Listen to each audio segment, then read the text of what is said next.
Welcome, everyone. This is the Regenerative Ag panel. This is day two of our Future 2026.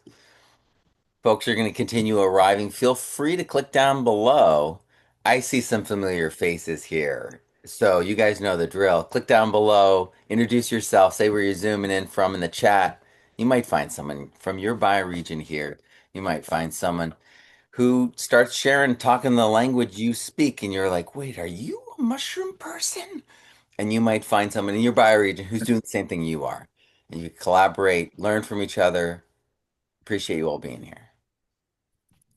All right.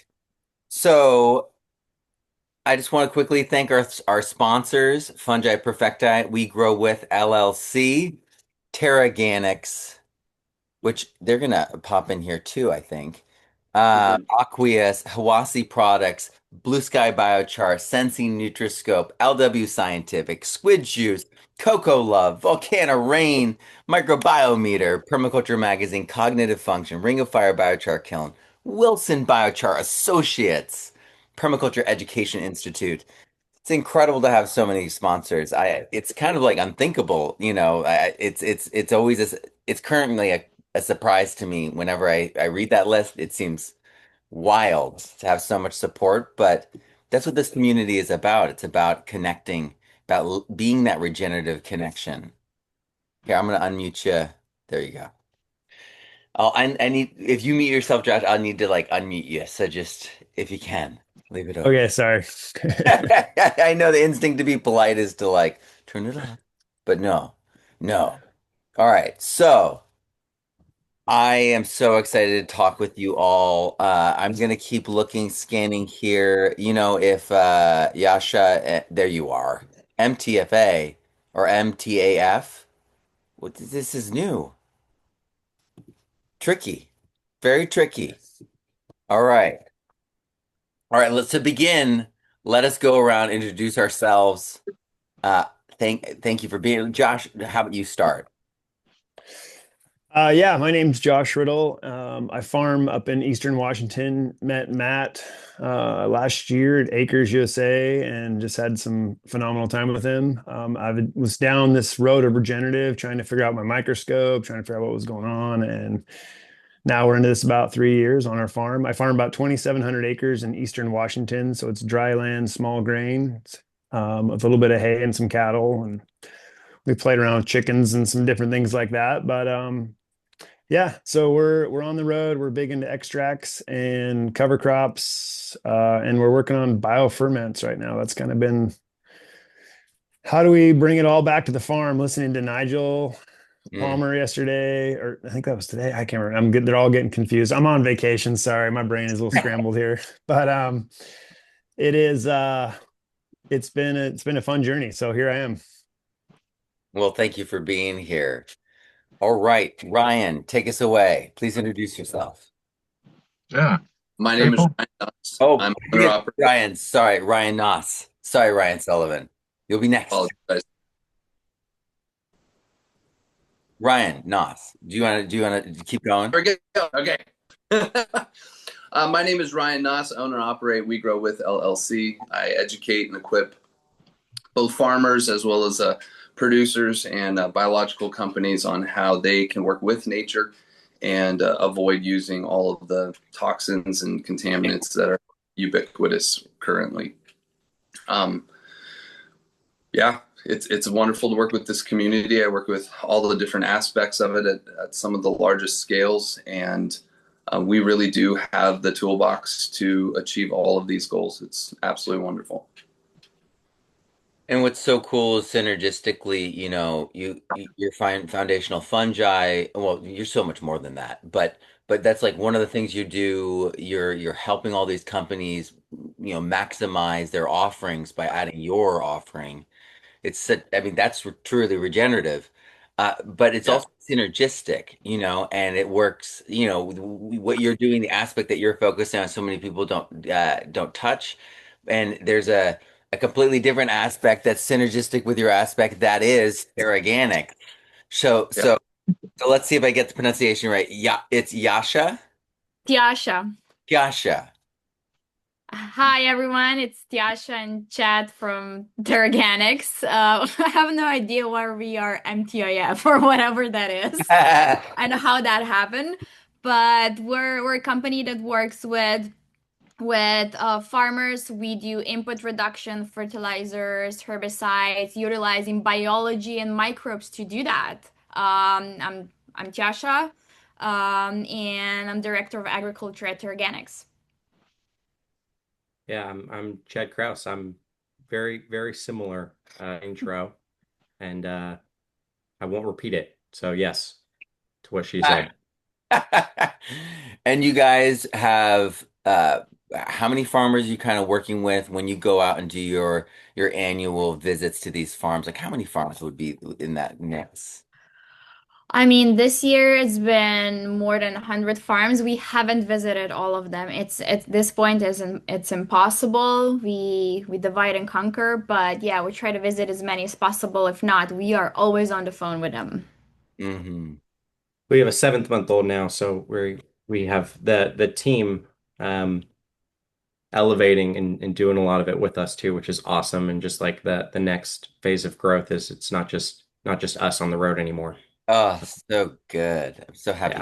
Yeah, Ah, family is the best. yeah, When they're 19 and they argue with you, it can be sometimes. Mm. Yeah. yeah. I already started grabbing him by his ankle and hanging him upside down just to prep him for 19. Yeah, but I think even he's been on like 4 farms for sure with his little Carhartt onesie. Yeah. Oh my gosh, so cute, so cute.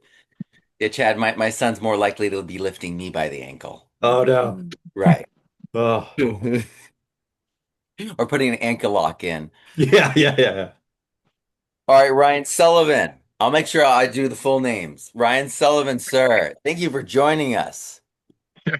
Thank you so much, Matt. I'm just thrilled to be here. So, um, my interview, my contribution, I think that goes live on Sunday, where I talk about our farm. But we're a family farm. We're south of Green Bay in Wisconsin, over by the lake shore. So we're doing a lot of vegetables in hoop houses. Our home farm's 5 acres, and then we rotationally graze sheep and cattle together.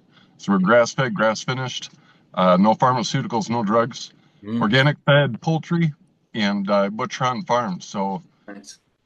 last year was our first year really trying to put this into action. Um, I was introduced to Matt by Simeon at the Wisconsin Organic Mhm. Conference. Got to meet Matt last year, uh, 2 years ago at Acres, and then also this year. So I'm thrilled. I really feel like a student, and we're just loving the experience, trying to honestly get the microbes out, get it in the vegetable production, and get it out on the pastures. So we got a lot of variety we're working with, and it's just a blast. That's exactly what we want to be doing. Well, you're pioneering in so many ways. And I didn't know that you were doing on like you were butchering on site. That's next level. That's awesome.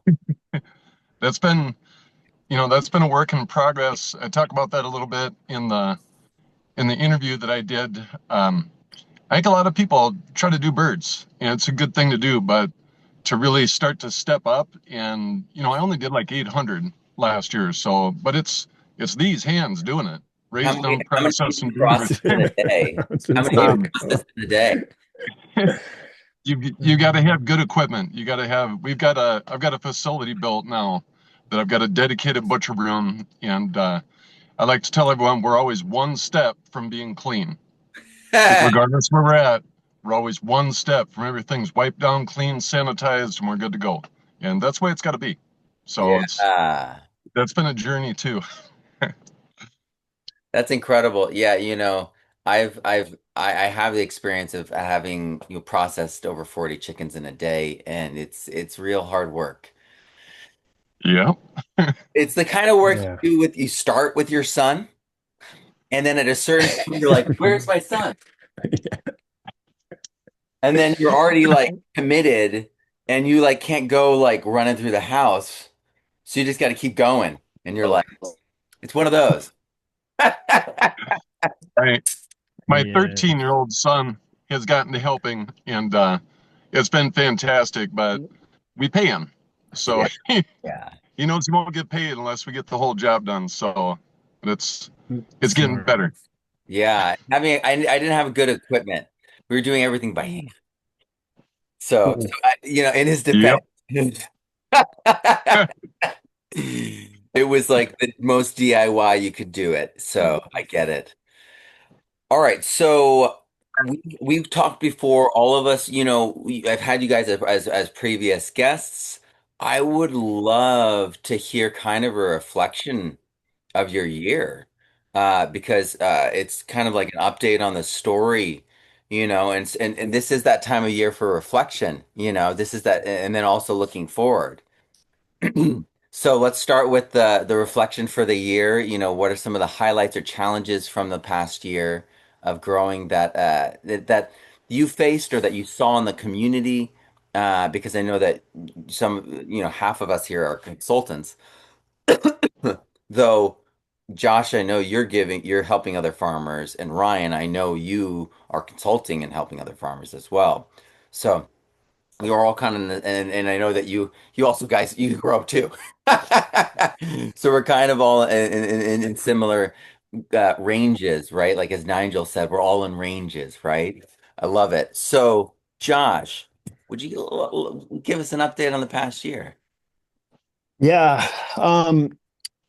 25 was nothing like we've ever experienced. We walked in the year a little beat up from the year before with a drought, realizing, okay, we can't afford these inputs anymore with droughts on the horizon, but what does that look like? Which made regenerative more exciting in some sense. But what happens is the microbes shut off when the moisture shuts off too, to some degree. I mean, the reality is they have to have water to function. And so that was probably one of the big takeaways this year. As much as like I'm like, Mr. Regenerative, we set a goal of 100 some thousand gallons of extract out on our farm. Smacked through that. It was awesome. But realizing like you can throw as much extract as you want at the world. And if you don't have water, you don't have water. And we broke a 130-year drought record. So this isn't like us saying, oh, we didn't get enough rain this year for our crops. We literally broke the worst record, and the heat was brutal. We were really into our weather pattern up in our little area shifted where we really late frosts, and then the water turns off and it just skyrockets in heat. And so um, even just managing our cover crops has changed, but there were some huge takeaways this year. It forced me, I think I heard one of the guys, I think Michael Stanger's podcast this morning, or his little blip. One of the farmers said he went all in. I'm kind of an all in guy. And so we've always been all in. And but that makes you learn, because then you go, ooh, that didn't work. Why didn't that work? And then you start asking why, which is a great question to be asking. I feel like Ryan Naus has all these wordsmith words and analogies. It'd be awesome to punch in here right now. But we so I was going all in, and I got to with Zach Gross, who's one of your students. The Hooterite Colony brought out their green lighting machine and said, "Hey, we got one of these. What do you think of it? Can you help us figure out like let's tackle this thing?" So I had some spring wheat that I got a hold of some of that. We traded extracts. That's why I love this whole regenerative world, is bargaining and trading and just sharing. Like it's so wholesome. Just because I can be learning from my pot grower friend to a landscaper to this whole community. And I know I'm kind of digressing and scatterbrained, sorry here. But some of the takeaways is like we actually saw some really cool things with green lightning, not on large numbers, on small numbers. I had actually brewed up my first amino proteins listening to Nigel Palmer from this summer, your little conference. I was in the tractor and I'm like, I wonder if I could do that. I have all this grain from when we clean our seed now, because we keep all of our seed. That's the only way we can do naked seed and then get into fight on there.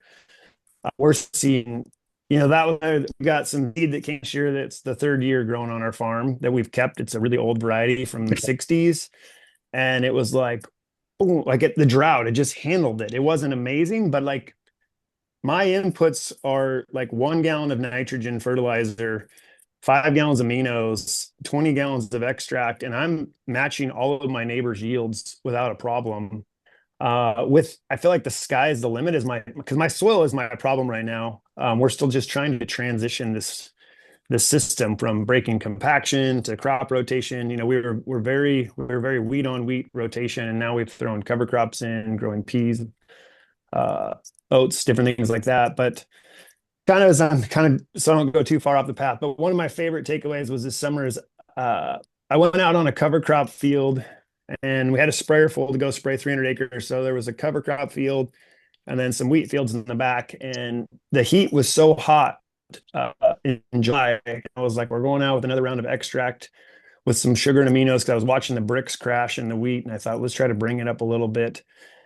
So I bordered this field, and then I ran out because we were going on at such a heavy rate, and it's 300 acres. And so I could go one load out, come back every morning at 5, and I would just go. That's kind of how we did it without driving. I also farm in I farm right outside city limits, so I have 100 landlords. So I farm around houses and people, so I have to pay attention to like how loud I'm at 5 in the morning out in the field to some degree without taking everybody off. But I pulled up the field the next morning and the turnip and the cover crop was yellowed. And I was like, oh, I think this is like osmotic stress. Did I use too much sugar? And as I got out of the sprayer and jumped down to the gate to open it up, I realized that all of the turnips and radish leaves were like, like praying to the heavens, like, thank you. You gave us something amazing here. And I was seeing the yellow leaves underneath, and that was the yellow tint across this whole field. And I was like, this is crazy. Like these things like love this. And not only that, I walk out in there in 20 steps and my worst nightmare probably happened, which is I hate soggy, wet feet. Now we've had 0 rain since April 20th. It's now July. And I walk out there and within 20 steps in there, my legs are soaking wet. My feet are wet. I'm like, what is going on? Where did this dew come from? And my brain started racking, I think, to a John Kemp podcast. And maybe he can hit me up one day with what it was. But as soon as I walked out of that sprayer line, it was dry as a bone. The turnips were flat. They were all wilted. Everything was just sad. It's just was the summer. Like it was just a summer of sadness kind of with how the drought hit. And so same thing, went out, did my round, came back, and this dew just proceeded every day. And I thought, well, I wonder if we could repeat this. So I used my chat GBT and said, how often can I bring dew? Like, is this possible to like make our crops have a chance of rain when there's no rain? And so 2 weeks later, repeated this thing. And so that was probably my takeaway. We hit dew again. We had this dew that lasted a few days and the brick shot up really high. We held bricks between the two sprays to 20, which was for us was something we were really trying to focus on.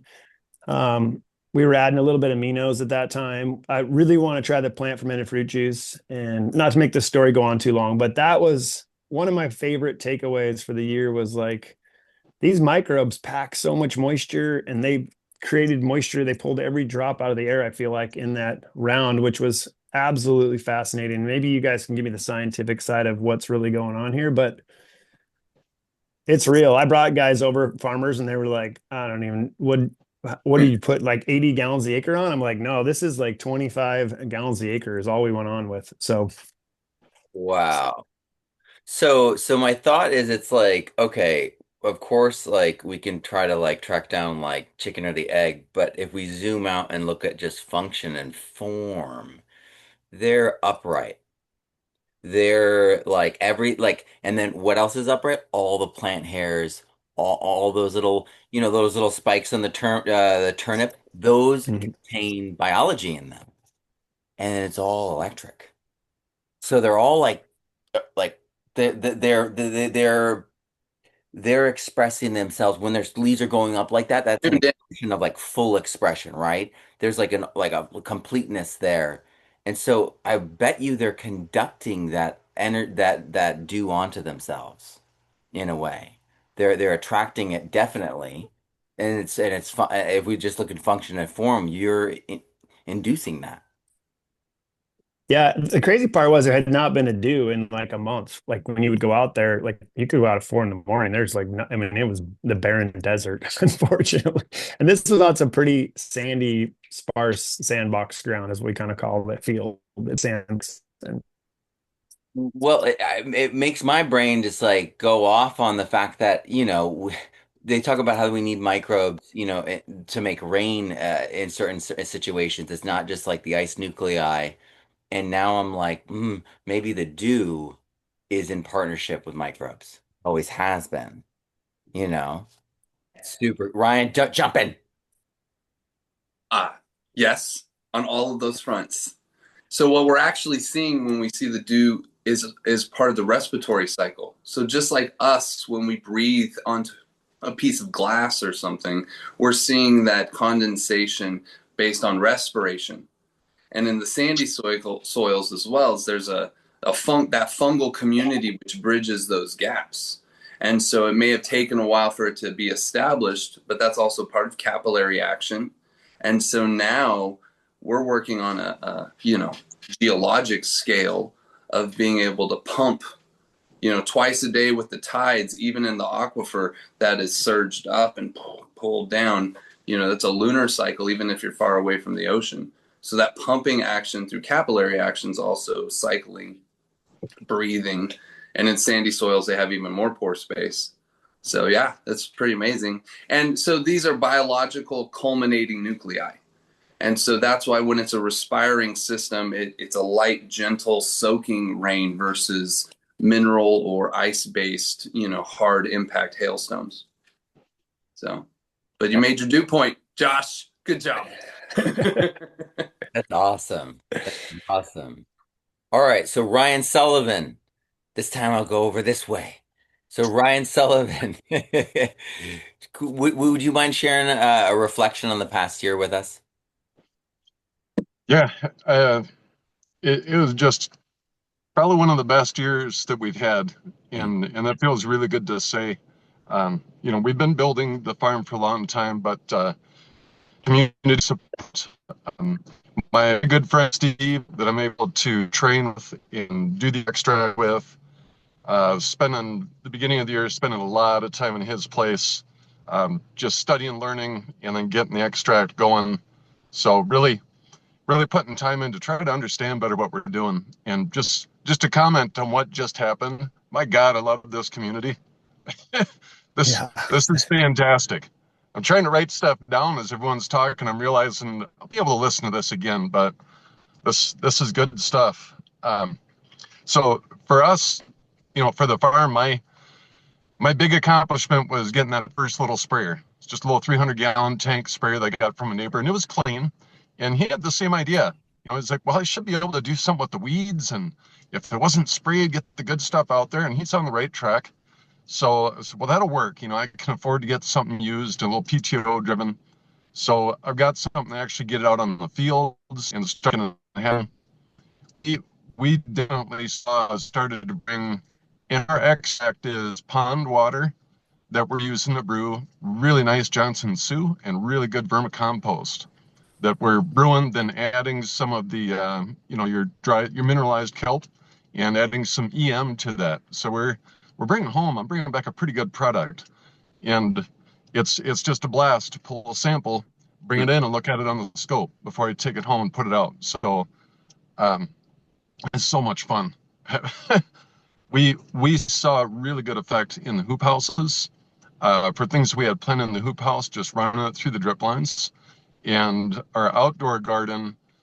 One of the first things that I put the extract on was our beans. So our different purple tongue dragon beans, which are really cool. Just green beans, yellow beans. That got it first, and then so probably got the most of it. We had the most incredible beans this last year. For the first time ever, we had customers come out, and I just went out with them and let pick these themselves. We had so much being produced, I couldn't keep up with it. And it's always the quality, right? So green bean, any kind of bean, really good development all the way through. The strong, healthy plant, they're standing up good and just setting a lot. We're harvesting, and we're able to come back and pick again. So that, I know it sounds like a small thing, but for us, it was a huge noticeable difference. They just went crazy, and they're really good quality the whole time. So it felt really good to start getting to the action step of doing this. I love reading and learning, and there's so much. I've really become a nerd in the course of doing this, but it's fantastic. So, um, again, I'm the student in this group, and it's such a blast. It's so much fun to implement it and start to get it out and then see the effects of it. Um, and so much to learn about testing. Mentioning bricks levels already. I've got my bricks meter and my EC meter under the seat in the van. So I've always got it with me. So you've said so many times, John will say when you interview him, we have to be consistent. We're taking those readings all the time. And so that's something I didn't do a great job on. Need to do better this year. Just start capturing the data better so we can look back and see what we're doing. Absolutely. Thank you, Ryan. That was wonderful. Roy Faltgraf at Soilcraft, his father kept meticulous records down to the individual fields starting in 85 or 86. And he then was a math teacher. And so he was like, I'm going to normalize the data. And then he got rid of inflation. He got rid of the diesel price changes. He got rid of all the price changes and made everything head to head so that he could prove to his father. Because if you just looked at the number at the end of the day, they inherited the conventional tools, the tractor and all that, so they didn't pay for it. So conventional looked like it was like the cheapest option, and it was like the best option overall, making money. But then he removed the purchase because they had to buy all new equipment in the middle of no-till with spray. And then they switched to no-till with biological.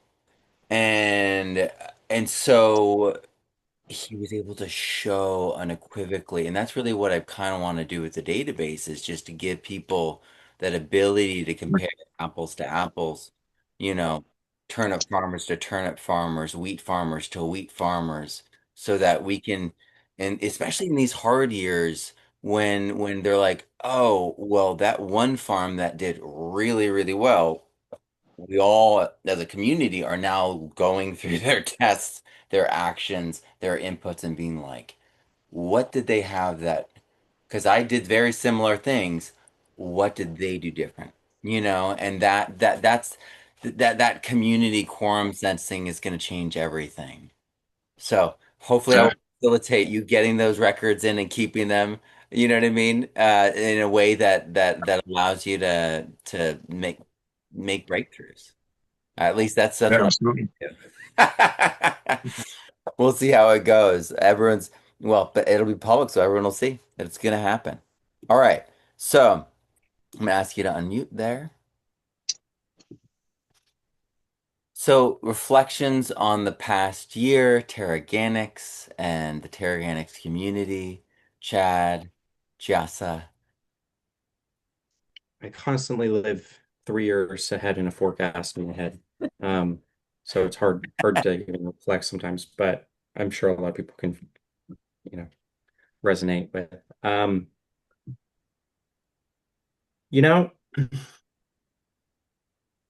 we're constantly surprised by the results and almost always in a very positive way, where it breaks the mold of what we thought was possible.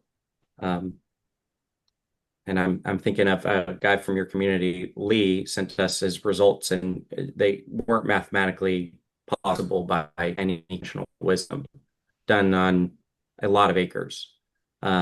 And so there's that, which is great, and building us up. But on the flip side, uh, I today I just got off the phone with a guy now, a kind of a pretty good friend, and he never mentioned this before.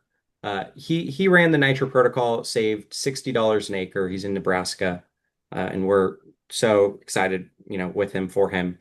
And he didn't tell me until later that, he's talking with the bank, just keeping the doors open and looking at getting another job and that sort of thing. And it's it's incredible how much of that is going on. And another friend of mine in Fresno grows grapes, and he packed out, I want to say, 30,000 boxes, and grapes came into from, I think, Mexico, filled up the cold storage. He was able to sell only 10,000 of the boxes. And there's a lot of both, right? Like there's this immense need for change. People are waking up. It's got a whole different set of challenges at really large acreage. I'm sure a lot of you guys, know already. Um, and that's kind of the bridge that we've really focused on because there's so many elements of it. And then there's so many cool things that you can do on a smaller scale. And in my opinion, just my reflection is some of the wealthiest farmers are the 5 acre guys that just really paid attention to it, are actively a part of it, are making their own brews, right? Hard to scale that 5,000 acres plus. But I think that over the next 3 years, as I'm just looking at the past to reflect forward, that's probably going to be your next question. So I'll stop there before I go into my 3 years in the future. Well, yeah, you got me thinking. Yeah, that's we definitely have so much that is possible, so many things that are possible, but if we don't remove certain things that are impeding the market and making it so that it's putting undue pressure on people, they won't be possible. It's like you saving him The 60 pressure doing that. acre, that's a fortune. But then Mm. if he's still not, it's still not making the difference because there's so many pressures and all these different things. He can't even sell it. He's climbing out of a hole right now. Yeah. And there's, the Regen Ag bill, and I know there's other ones that come. Today's the deadline. All you need to do is just sign up, and we're gonna see where it goes from there. But our life mission is to get as much money to back to farmers as possible, and focusing on their family financial health as well as their farm. And I, can't decouple those. And so I'm pretty obsessed about that. I think we're pretty obsessed about that. So if you haven't signed up, go sign up. Who knows what's going to come of it? But you just need to raise your hand today. Wow. But to add what Chad's saying, we had this beautiful wrap up of like, yeah, we added 50 new farms, this many thousand acres of new nitro, and it looked all good. And it was our For breakthrough us, it's season. great. Yeah, we're doing great, but I'm just It was empathizing. our breakthrough season, but actually it was really hard for us too. It was a Yeah. hard year because we see the pain and we are carrying that pain. And we are and one of the things what Chad is mentioning is the Farm Bill. It's actually a regenerative pilot program where you can get reimbursement for programs with reduction, input reduction, soil health, and stuff like that. So for us, it was a little bit of identity soul searching too. Is like we're not just focused on like selling the products and everything. How can we also bring value to these farms because they're constrained by so many things. And then, yeah, if there is no cash flow, even though we know we can save the money, if there's no cash flow to buy the product, we can't even save the money. So we're looking other ways how we can help. And this is one of the things that we research. We send out to all community. So if anyone here wants to sign up to our newsletter, we send out everything we know, everything we research. A lot of our farmers apply to that and are gonna go into our program, hopefully getting reimbursement for pretty much running all our protocols. That's incredible. Oh man. And something I should just add, just thinking about, that perspective, uh, David over at Azure Standard stood up in the middle of acres when It was someone very prominent. Ryan, do you want to tell the story? Ryan. Oh, I happen to, but it was James Ellis.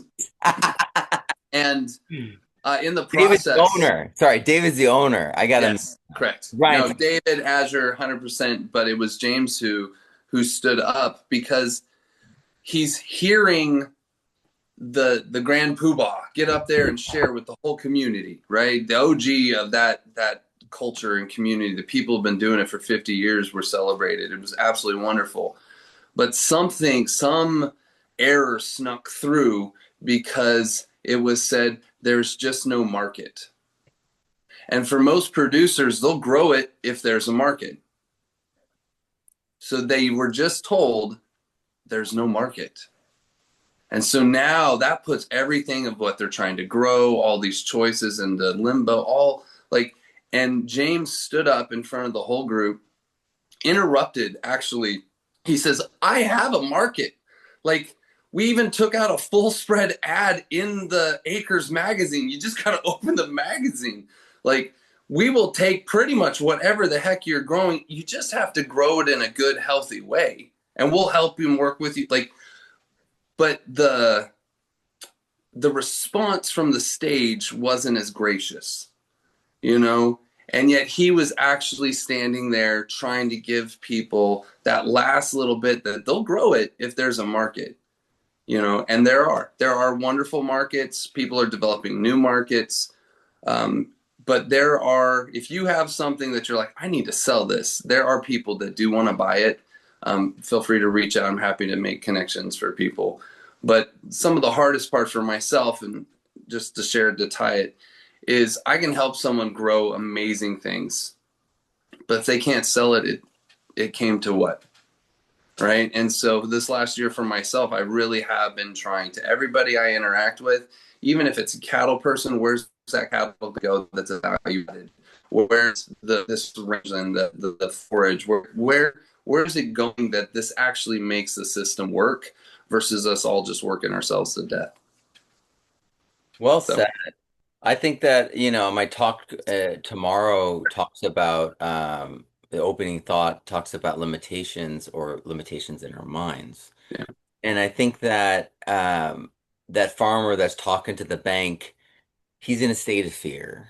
And when you mentioned the opened up with your that section, Chad, that last section when you were speaking, I thought of Jean-Martin Fortier, like the French Canadian farmer working with 1 acre, or no, it's a quarter of an acre, making $125,000 Yeah. dollars, but still, you know, Loonies.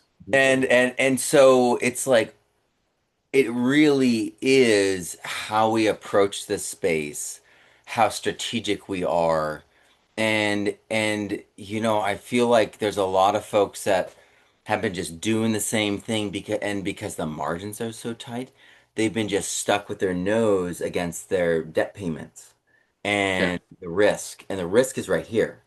And so they can't see past that thing that's in their face to see all the other possibilities and all the other markets and the other methods and how their entire path is limited. Like the like this road they're on is limited. You know what I mean? And so I think that opening our minds with conversations like we're having today, uh, through programs like so many of the people have mentioned, like Acres and Regenerative Nexus And to add to that, Matt, is the courage to speak up. Yeah. If you hear something that's holding the community and this growth and the health back, because there's old information. Like, we actually have learned new things, and because of that, we can't be hampered by subpar information from our past. We're putting this puzzle to actually together. So, have the courage necessary to stand up, especially if you're that person that says, I have what you need, you know, because that's what those people, they're in that need or survival mode at that point. And it's a bit of readiness principle too. Yeah, When that's true. when you're ready, you're going to be ready. One of our guys couldn't get crop insurance and this is going to resonate especially with you, Ryan, if he didn't put fungicide in furrow, I believe, right? Mm-hmm. Yeah. I bet you probably love that one. For real. You Yeah. too, Josh? That happened to you? Yeah, I mean, this is a real conversation. What you guys are talking about. The challenge is, especially from a farm, not a big farm, but I have a lot of friends that love the idea of regenerative and love this idea of moving forward. But when banks don't align with, what do you mean you're not using this many units of nitrogen to grow this much bushels per acre?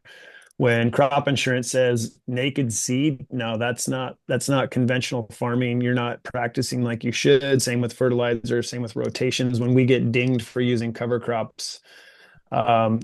and and then you add to the dynamics of like where the crop prices are right now, and you talk to guys that lost. For a lot of people, this is a really touchy subject because farmers can be very like ho hum, like it didn't rain enough today, it's too hot, it's a really tough place to come from. But when you actually see your buddy who's a fifth generation farmer and he's thinking he's going to lose the farm because they went in debt $200,000, lost personally on a farm over 100,000 this year. Like that number, we still have hope in some ways, but like when you do all the right things, like like in my little community of my biofarming group and our area there, like he's doing that, he's going for it, and he's his inputs are less, but like they said, when you save $60 an acre, it's still not enough. It's an interesting paradigm shift. I mean, it's the only way we're going to get through is with a community of people, and that's why I'm into this. And if you hear, like, I'm going to go back to Michael Stanger's thing, but listen to those Canadian buddies and how they have a group, like our group in Spokane. We have what's called the biofarming group. We've traveled together. They've started other groups, but the conversations I have with these guys weekly that I did not before. 4 years ago, all of us farmers in this group were in competition for more acres. It was get bigger or get out. And that was what the USDA told us in the 70s. And I repeated those words so many times in my brain, trying to grow my little farm empire. I'm fourth generation, but I started with nothing. And at one point I was at 4,000 acres running myself so ragged. The hours where we're working, it was insane. And the reality is, we've got to get out of this spiral of insanity. And part of the piece that I tell people is, like, when you have a worm bin on your farm, like you're trying to figure out how to make that thing go, or you're taking grain that you harvested off of your farm and you're grinding it and making an amino ferment, there is a sense of pride that starts to well back up in you. When we joke, but the Hiawassee has been, the saying is we're saving the world one bucket at a time with our compost. And we say that jokingly, but not, because when you can actually look at those microbes under the scope, apply it to the soil and know that they weren't there and they're there, maybe not in the numbers you wanted them to, but you can check that. And then we're now going to have the sensing gun, which came up on, I bought one after your last conference as soon as I saw that deal. And I've played with it this fall. I thought, man, this is freedom, like, for once. And the banks are now finally in such a situation that I'm hoping that they are looking around going, it's not these rogue farmers that are all going under. It's the whole industry is going under. And, there's a lot of controversy, and I don't want to get into the politics of it, but that last bailout, if you read a lot of these farmers, the big ones that are out there talking, like Chappelle, and there's a whole pile, but they're just saying that just went in one hand and out the other. Like, that was to fund the banks. Like, might as well just fund the banks, and I, like I said, I really don't want to get political here, but it's these dollar amounts. I can tell you this right now. We do not want to stand in a USDA line with our hand out wondering what the next program is. Yes, they're amazing. Yes, I'm on board with this regenerative. I'm glad things are moving forward, but there's not a lot of pride in that. And people will tell you that whether you're standing there getting a snap or that's not. It's coming up a broken system. Yeah. And less political, the banks are the enemy here right now. Absolutely. And they're just trying to take your farm. Yeah. And the value of your land is going up. And so how wonderful is that? Now I get to take this land and resell it. Fantastic. No, they're the enemy. Absolutely. I restructured a very, very large, in the hundreds of billions of dollars, Catholic hospital once upon a time, former life. And the hospital is run by nuns, which was a very interesting thing. And the nuns have this saying, no margin, no mission. And that's my biggest criticism of regenerative. Candidly, it's why Terraganics doesn't tout the regenerative flag as hard as a lot of others, is because ultimately, no margin, no bloody mission. And my opinion is how you make systemic change, make these guys profitable. Yeah, I agree. We need to shut off the subsidies and all that. But you know what? It's out there, and freaking Bill Gates is going to take it. So I want my farmers to get it. I want you guys to get it, right? Like, is that the loophole? Is that the loophole that Bill Gates has a regenerative seed? Well, they've got teams of attorneys. Of course, they're gonna do all that crap and lobby for it. I don't know. Like, most of the corporate farms most good. corporate farms are playing in this game, Matt. But this is also the piece that we need to, like, when these dollar amounts come up, go buy yourself a ayahuasca extractor or whatever one it is, because that's something they can't take from you. Right. They can't take the Sensi gun. They can't take the microscope away from you.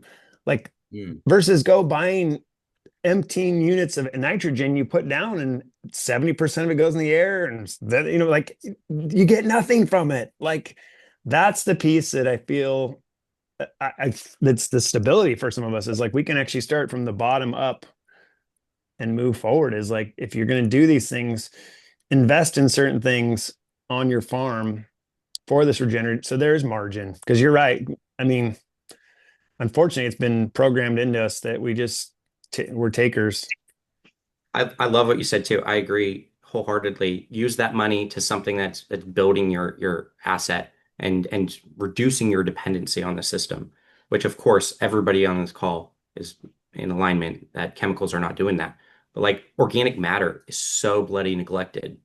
And my friend I just got off in Nebraska, he's at 1%. I'm like, well, are you putting on any compost manure this year? And no, it's too expensive in his area. And it's like, yeah, like he should be doing stuff like that, right? And he's also got drought issues. And I'm sure his fungal ratio is near zero. Also helps a little bit with drought. Absolutely. I'd like to contribute. Ryan, yeah, I'll So, ask you the original question though. So respond to okay, everything, but then go to the original question about reflection on your year. okay. Matt, please make sure the other Ryan gets a grow gauge, because now you can have some that when you're out there seeing those praying leaves, you can take a picture and have track some info. So that's cool. Make sure he gets one of those.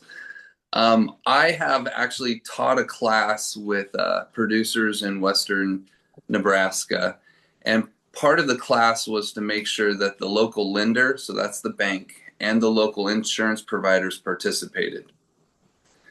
I've heard, Josh, it's not an uncommon story, because this is the system that they're trying to participate in.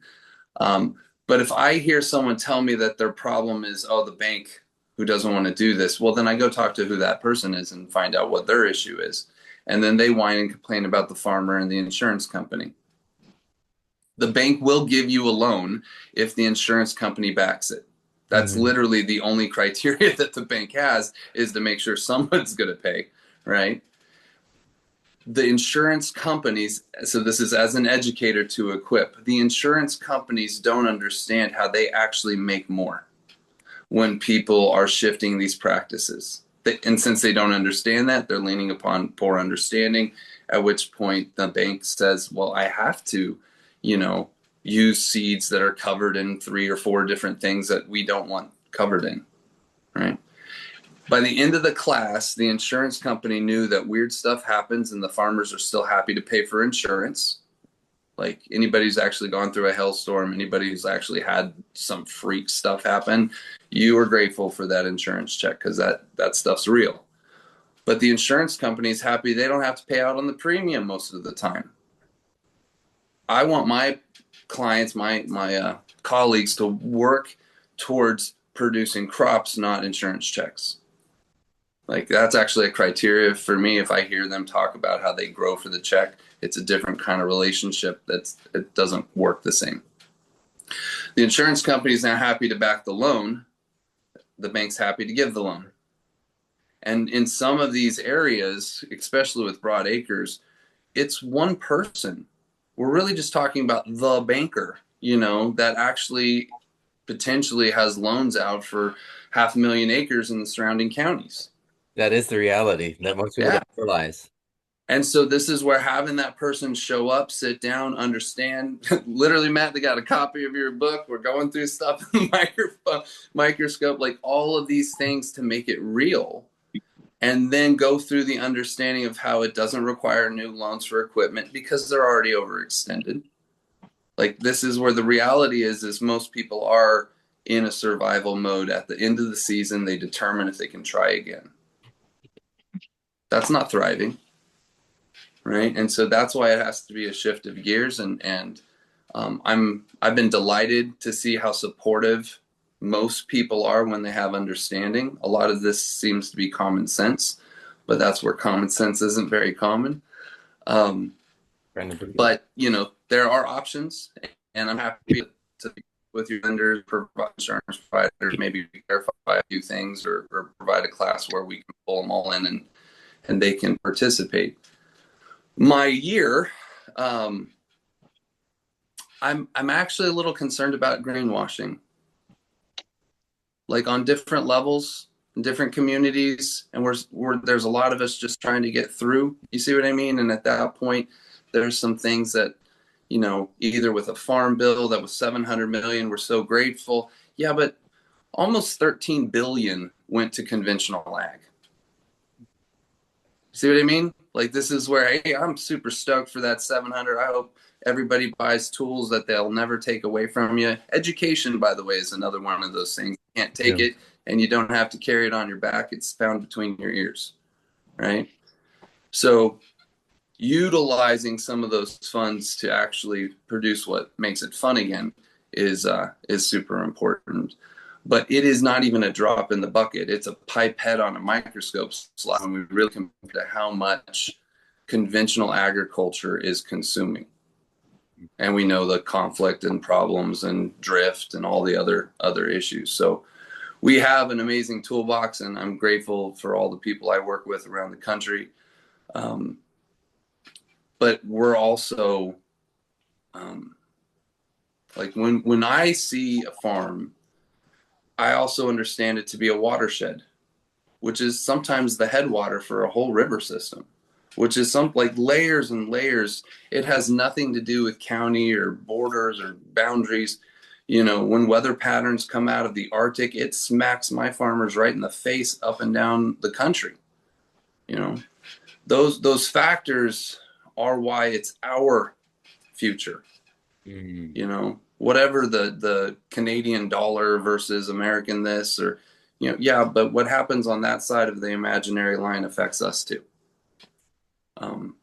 And I think part of the scary part of greenwashing is that we have a tremendous amount of people who have nothing to do and are totally disconnected from the land. That's all the market. Those are the people who watch the Netflix movie, and because of that, they've changed their shopping pattern. Like, there's all kinds of tremendous opportunity, but their lack of understanding means they're starting to trust stickers that don't have value behind them. It's just another sticker, right? And so this is where, as regenerative practitioners, right, we are practicing regenerating ourselves, our communities, everything. That has to be real, or it really isn't. And this year I had to break some clients' poor little hearts, like for real, because they thought they were doing a good thing because they didn't understand that what they were doing wasn't.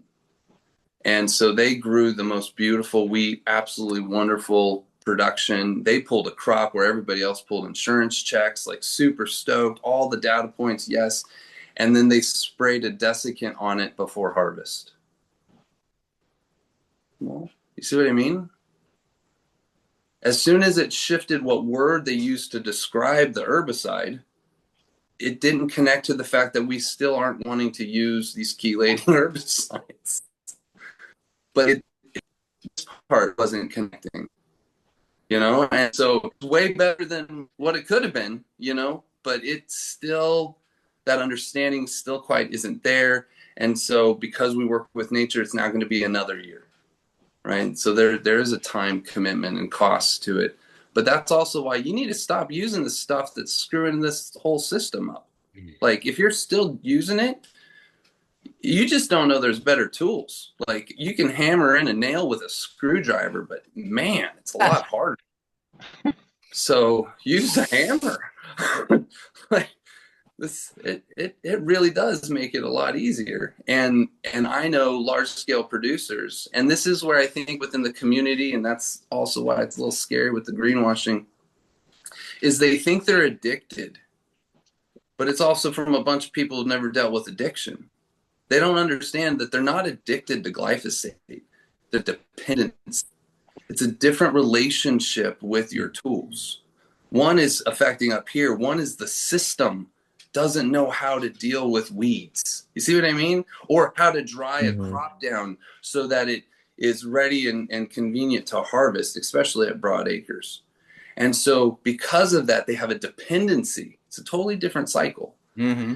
And so when we're dealing with dependency issues, we educate and equip to make sure that those functions are fulfilled so that they can perform their functions. Right now they're you know swimming through the sand thinking they're going to break out of a wave. I don't know if anybody's been surfing, but that can really happen. So That is anyway, funny. that's kind of a little review, but be really aware of what that's sneaking in under greenwashing. So I have a question here from Zachary. What specific tools have the most potential to leverage success in the coming years, and how are you using them? Ryan, do you want to start, and then we'll go around? Sure. I think that biologics as a whole are getting a lot more traction underneath them. There's been enough science and distinction so that people are starting to separate the bug in the jug snake oil myth from the reality that there are creatures in these containers, right? And so they'll have to move it from one spot to the next, and now it's not a bug in a jug anymore. They're creatures in a container. So that's really exciting because most of the people I interact with are skeptical people, so it takes them a legitimate 3 to 5 years to even be what you're saying, like much less feel comfortable in the check. And so at that point, there are people who have heard it, who've tested it, who've maybe participated on smaller scales and are now actually doing some beautiful work at much larger scales. So I don't know if that completely answered the question, but you know. I like it. I like it a lot. All right, Ryan Sullivan. What specific tools have the most potential leverage for success in the coming years that you see, and how are you using them or planning on using them? I would say our testing tools, Hmm. so for me, again, simple, the Brix meter, the EC meter, um, I've got to get a better understanding of EH. I have listened to Olivia Husson's presentation so many times. I'm still working on it. uh, not, and not to forget about the microscope, right? The ability to actually see where you're at and if we're headed the right direction and then adjust to it. So that to me, that's super important because you can work yourself to death. And if you're running in the wrong direction, wasted no time. You're going to go broke. Absolutely. In our interview, John Kemp actually really said it really well. He was like, I was like, can you tell the difference between nitrate and ammonium? He goes, no, it doesn't check for redox states. Remember, I showed the end cycle and the redox, and it goes through all of them, and the oxygen is high on the top, and then goes less. Yeah. So you're gonna get it. It's something you already know. Like that's the thing that's like it's something we already know. It's just the way we handle it and place it in relation to other things. So you're gonna, and especially the thing is, it's like it's a meter. So once you start playing with it, you're gonna be like, wow, okay. So I can see the difference between this stressed out plant and this healthy plant now. I know what the level should be because you're using it constantly. So I think that's what's going to happen with everyone with the redox meters, and sensing is doing that. John's not going to do that. So they're going to overlap for the plant analysis, plant sap analysis, but then John's going to do nutrients, and then Olivier is going to, yeah, well, sensing. Olivier is Dr. Huson, but also Olivier, the distributor in America for sensing. But so they're going to focus on that. So it's going to be really good because we'll have that overlap of comparison, verification, and then differentiation between them. So both meters will be successful. So again, I think it's just going to be just practice, just using it, getting that pragmatic like aspect out of it. All right, Josh, I can repeat the question. Yeah. What specific tools have the most potential for to leverage success in coming years that you see, And how are you using them or planning on using them?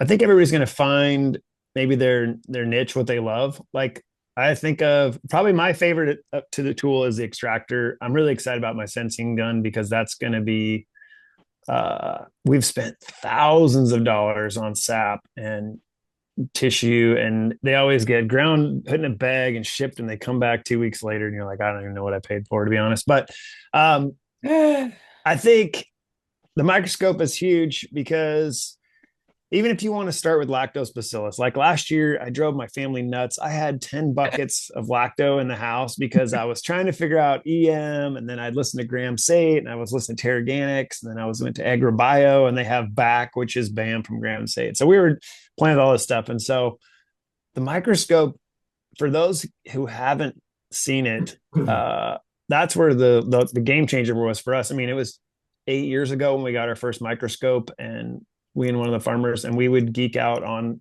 like, our soil sucks, but this fence row is amazing. Like, look what this is, so fun to watch the fence row dirt, but our field dirt is just boring. Like, but extractor pushed us. It allowed us to run naked seed, treat the seed because we had it there. It was real time, and then you can share it with your farmers. You can share it with your neighbors.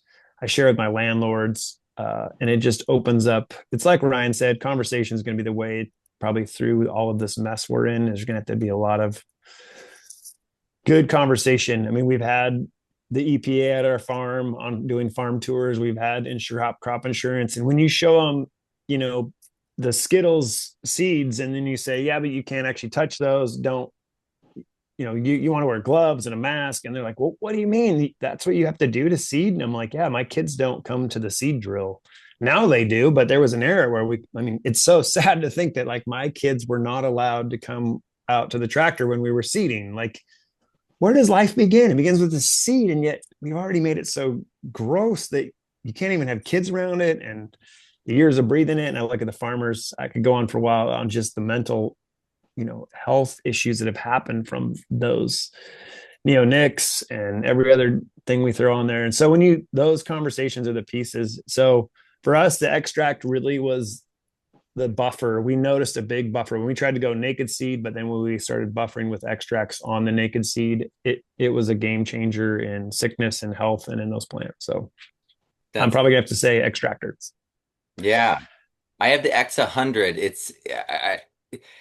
I've got to build it. I've got to set it up. I've got the attachment for the it's somewhere. The gun. Yeah, I got the gun attachment. It's just I'm still in there it is. Everything's just still in boxes for the most part. I downsized a lot to this new space. So Graham Sate yesterday, I think it was Ryland. Yeah, Ryland yesterday I was talking to him was saying Graham Sate was one of the first people to say soil is the solution. I don't know what year that was, but I'm pretty sure Graham read this book. So what's wild about this book is this is P.A. Yeoman's son. And he shows that like with just soot, just the raw carbonaceous soot, you literally could capture all the carbon in like I think 6 inches or 7 inches of soot. Just putting it all back, the soot back into the soil. So he showed mathematically in 2005 how we just can do that manually. And so, and it's pretty amazing. He's also a glider. And then, P.A. Yeoman is the guy who created the Yeoman's Plow and created, he created all of the keyline design, all the water harvesting, and he was a best-selling author in Australia for that, for water harvesting in the 40s or 50s.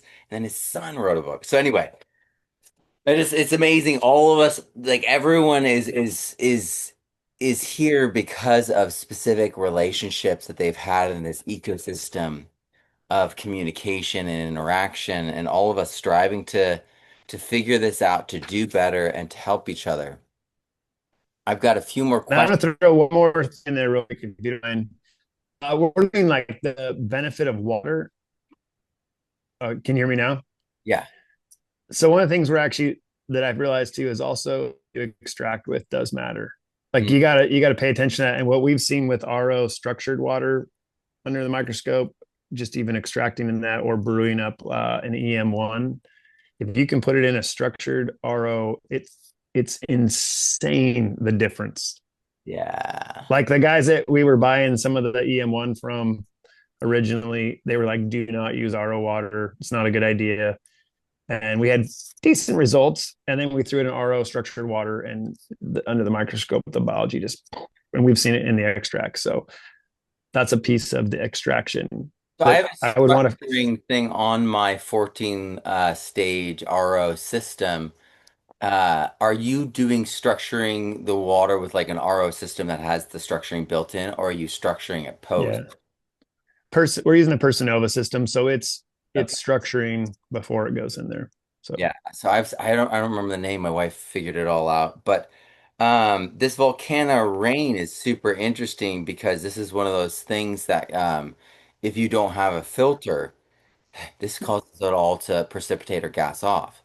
So this takes care of heavy metals and toxic chemicals and all these different things. They're a sponsor, and they use very, very little of this. The crazy thing is, the reason they can like make all these claims and everything and not get like in any trouble is their number one client is the Army Corps of Engineers, and they can't do their work without this. So if there's a nuclear explosion, or if all the toilets back up in San Francisco because that microbe dies because the seawall gets breached by a little bit of seawater, yes, that will happen. It will all back up and it will become totally toxic. The whole city will, because it's a microbe oh they've my trained, and gosh. it only takes 24 hours to go through all the waste of the city. So they only have 24 hours of space. So it'll just overflow. But this is what they're going to use to clean everything up. And so it's manual, right? So it's physical. So let's say like you don't have that system. Okay, well you add this volcano rain and then it causes precipitates and you leave that stuff at the bottom and it doesn't come into your system. So you're gonna let it go process, and then you're gonna remove the top layers of water and not that bottom layer which has all this stuff that's settled in. So this is a way for people that don't have that ability, or they're in a pinch, or if you know what I mean, they really have contaminants and they aren't removed by the system because some things are very, very difficult to remove. But you can turn them into different forms and then just skim it. So just something super interesting. You might want to check it out. That's cool. Thanks, Matt. Yeah. Yeah, apparently these guys are also doing it, drops of balance. They're actually providing it to them. So I thought of you, Ryan, the way that you're providing for other people. And with Actually, I've had an opportunity the last couple years, and for some of my clients, it depends on what's certified. But now that stuff's even CDFA approved, that Aqueous product, Growthful, like that's super cool. Like it really is, and I really do think it's going to be that redox buffer for a lot of these systems, which is needed. And even squid juice, the fact that it has all three different forms of chitin, it's amino acid, it's help feed your plant, but foundational fungi loves it. Like it takes it to a whole other level. Yeah, it's all the pieces they need. yeah, Like it's super cool. So I mean, if you're anybody who's out there, mad scientist, or figuring out what products, like when we think of tools, like those have a lot of merit to them. And I've already done large scale trials, and so we're gonna be implementing it more at a broader scale. I'm writing down email Sammy because he told me he's got to send me some stuff. Yeah, I mean, it's funny. Mo has been like playing with it for, I don't know, months now. yeah. Yeah, I mean, I can grab my sample of it right now. Like, but I've also like seen it applied at acreage, and this is where in the lab is great, but it still has to work outside the lab. And most of this, biology doesn't want to be in a box, and so that's why it's so important to have biological literacy and interact with the bigger system. Absolutely. And then speaking of ingredients, Chad and Tjasa, I just think that included in everything. Like everyone's like, well, I need a little bit of EM to biocontrol, or I need a little bit of EM to like keep this in the right direction. Like, I don't know if you guys noticed, like everyone is adding your Hmm. product into what they're doing. And that's I feel like that's, that's so often like how we do things. That's like the community, right? Yep. And I was thinking of you guys when he was mentioning aqueous. It's a redox buffer. It's the first of its kind. And so it's basically a different form of, I mean, it looks like water, right? So it's It's clear, H21010. right? And so it's got all these like it basically releases protons slowly and it has so typically I think rainwater has like 0.05 parts per million or less parts per million of protons. Or hydrogen. I can't remember. It's one of those. Depending on I can't remember which, but they're the same thing functionally. But I'm just going off the words in my head. It's 52 or 56 because that the numbers flip in my head. Um, it's 52 or 56 parts per million. That's like several orders of magnitude, right? Right. So it's like we are moving decimal points with the amount of protons and available energy with aqueous. And so people are using it as a stabilizer. And part of the stability that's created from my understanding of EM1, of effective microbes, is part of the stability is they've run through their sugars when you're doing the brew. They've run through their sugars, and purple non-silver bacteria goes, now I'm going to consume what I let out, and I'm going to now release protons. And and yes, the pH is the pH. The pH is supposed to dip, but aqueous is a redox buffer where the pH is unaffected by it at all.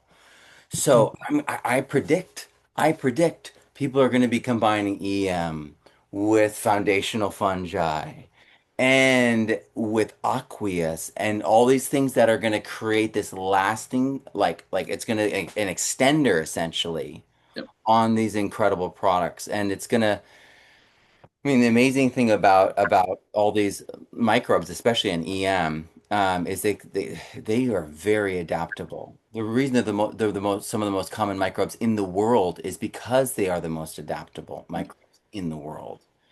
So, man, I'm just so It's excited. both a spare battery and a scuba tank, Yeah. Well all with said. all within a liquid. Like this, that's where it's in that you know that semi-fluid state in the soil. That's what it needs. It needs that extra energy when it's kind of lagging, and it needs to make sure it stays aerobic. Yeah, and And it has solar they're, panels because they're yeah, full and they're of able to pull bacteria. it apart, and Yeah. now I got energy and some air. Like this is it's really cool. Like anyways, like cool tools. Like this is actually an exciting time. Like we're not getting rid of the Yeah. old tools. That's why they are old. They've lasted. These are the things independent of our technology that still work. But we have advanced. We've got some amazing resources to tap into, and I think personally that that's that head start that we need to really make the change in our own lifetime, so that we can also start focusing on the next generations. Like this farm has to be saved before you can feel comfortable passing it down. So, Yep. Yeah, absolutely. so Yeah. So, so Chad, do you want to dive in here? Tjasa, you want to dive in here? Into tools. Yeah, tools. What do you think is going to give us the most leverage for success, and then how are you guys using them? Absolutely. I think the tool we're giving to our farmers is do not be dependent on chemicals, because then you have a bad year, you have drought, the water, the rainfall is not perfect and your nitrogen's not performing all of that. And the we're giving them biologicals, we're giving them protocols to get them not to be dependent on chemicals. Use the chemicals, they are there, but make them efficient, make them cheaper, and make them actually work for you and not against you and not against nature and not against soil and biology. So, like the protocols that we're doing are exactly that. And actually, I would add on that is I was reading the comments a little bit, and I love the comment of like, about the pilot program we were talking about, the regenerative, right? And like, well, yo, but it doesn't really make them regenerative. It is just a name. Of course, it's just a name. The the government doesn't care if we're regenerative or not. Nobody cares. It's a tool. It's a tool that we're giving our farmers. We're trying this year, we're really going in and we're trying. We have so many farms that are like just breed, like barely breeding. Like every season, they're like, I'm one season away from losing a generational farm. And that's kind of like that's what's hurting us. And we're looking for tools. This is just one of the tools how they can pay for the program. We're already giving them a program that's going to save them money, create budget, get them not dependent on chemicals. And on the flip side, we can also add some value with like, go get the money to pay for the program. It's there. They have to put something out because they have to. It's not because they care. Like, go get the money. It's your money. It's your taxpayer money, and the other countries are using your money more than you are. Yeah, we like to get political. I know we're cheating. We have two people on a call, so I can happily add my flair, or I could stand down. Um, Well, yeah. Well, how about you as a final thought, do that, and then we'll go around the circle, have everybody share where we can go from them. oh, all right, I'll be quick. I think all the tools are there, and a lot of the new tools are old tools a lot of the time. My favorite examples are not the ones that are chasing shiny tools, and they might be freaking game changing, and that's awesome. I love that. Um, I love the dairy that's actually able to take their lagoons, and they were previously nuking a field and killing it, and able to recover that resource. I love it when people aren't buying our bokashi candidly, but they're making bokashi on site and utilizing local resources. I love it when people are utilizing fish that's dying from processing plants near them. I think that the tool to see in the year is actually creativity, and maybe even trying to not just jump to products. God, I hate to say it, even our Whoa. product necessarily, right? But like, I don't care whose product. Like, if you're not utilizing local resources, and if you're not training yourself to find them and see them, no amount of imported kelp is going to save you, in my opinion. Yeah. Dude, this guy's on fire, Matt. Like, that's the reality. Like, I'll tell you right now, my kid told me 5 years ago, I do not want to farm. And I said, why? He's like, it's so boring. Like, he said, can I combine without the auto steer? And I'm like, well, it's not efficient. And I'm like, why? He goes, because I'm losing my mind. Like, farming is supposed to be creative. Like, we used to joke that like when the kids would do big donuts out on our field, it's like, you know what that feels like? It feels like somebody taking a candy art, just going, But it's all gotten so we grow this commodity instead of food, and I don't. Yeah, creativity is going to be the way because that's what sparked fire on my farm. Is this being creative? I think you started off today was the problem is the answer. Is that what you said Problem today? Or solution, yeah. problem is the solution. And then I thought of Nigel Palmer. I'm like, how many farmers battle weeds or everybody? And I'm like, he's like, just cut the weeds down and ferment them. Like, there's all your nutrients right there. And I'm just like, dude, why is it so simple? And why do I make my life so hard? Like, that's what's so awesome about this, Rob. But we got to be creative and have fun. Like, creativity is just imagining, and that whole idea. Kids don't even know how to imagine anymore. That's a whole nother. Like, we got to bring that back. I think away the phones, maybe. Yeah. Yeah, we got to be outside. Oh man. Well, let's go around. Josh, would you start? Let folks know where they can learn more from you, follow along with your journey. Yeah, I don't have a website. I do some stuff on Instagram, I guess, and Facebook. I get asked to do more. We're going to try to do more. So maybe Matt can pass on my info. I do have a farm at llc@gmail.com. As I do try to answer emails. Kind of, yeah. So that's where we are. We're hoping to teach more eventually here, like how to share this, and it's kind of where we're hoping to go. So Hope to support you in that. All right, thanks, Josh. Ryan, where can folks learn more from you?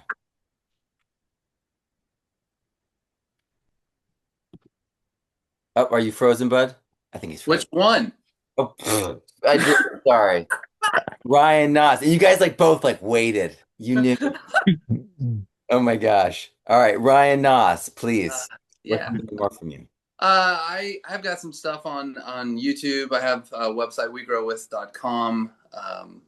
I'm speaking and have booths at several conferences around the country. I'll be in the Burlington CCTA conference there in Burlington, Colorado, and then at the Regenerative Access put on by Uncover in Omaha. Happy to connect with anybody. Um, I'm personally plagued with technical difficulties, but that's okay. I work with nature. So if you do want to connect, feel free to reach out and we'll see which piece of technology works that day. But you can call or email or I do some stuff on Instagram as well. I love it. Thank you, Ryan. Ryan You're welcome. Sullivan, where can folks get connected to you?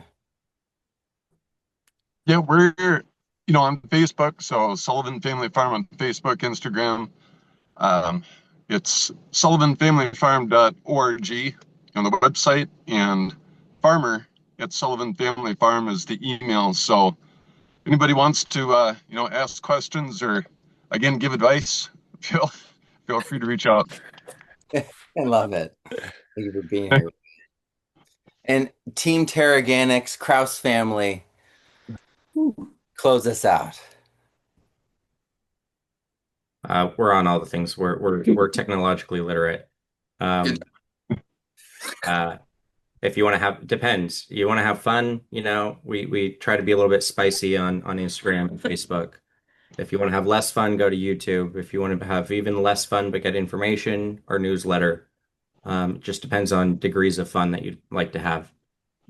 That's a good way to do it. I like it. Yeah, we'll respond to you eventually on anything. We try to be quick. You guys do a great job. I appreciate it. Thanks, man. All right. Well, everyone, I'm gonna unmute you and let these panelists know how you feel about them. Thank you. This was amazing. Good job, guys. Thanks for the info. Oh, Yeah, gracias. thank you. That was There's nothing but amazing. great. Very Thank you so much. Appreciate your help. Appreciate you Thank you. being there. you. We all need you. So good. You Thank guys are you. heroes. All the Heroes. Very great presentation. Hey, Josh. Thank y'all for Thank you, everything you Matt. do. I Yeah, I appreciate know you that, dude. guys. Thank you, everyone. You guys Thank are you, amazing. everyone. Beautiful and inspiring. Thank you all. All right. Thank you so much. And I will talk to you guys soon. We're gonna do the giveaways now.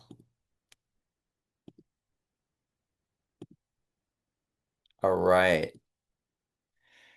Whoo! These panels, they seem to get better every year, and it's like we get more familiar, so we ask deeper questions.